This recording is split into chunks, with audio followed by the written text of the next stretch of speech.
Hi there guys, and welcome back to my YouTube channel. My name is Salo. Please do not forget to subscribe, like, and also share this video. So you guys, it turns out and seems like we were all being lied about Sne Mseleku, who is Uthando Nesleku's daughter, being pregnant all the time. It seems like that was just a part of the Uthando Nesthembu storyline to bring tractions and views to the show. And I'm going to use the word allegedly. Oh no, I'm not.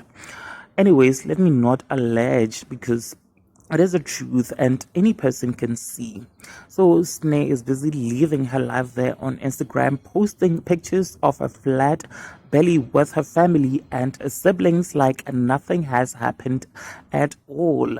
If Sne was really pregnant, her belly would already be showing because she's allegedly been pregnant for over a year now since the show got filmed last year in May, I think.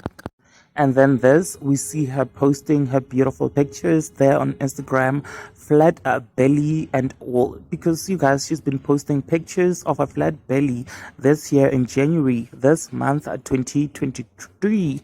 So this meant that we have all been lied to. The Mseleku families will do anything for views and making that point, you guys. Anyways, that's just my theories, and other people who have flooded in her comments and mentioned it to her. Now please do share your thoughts down in the comment section below and tell me what you think. Also subscribe if you have not yet done so, because I will definitely see you on my next upload. Bye.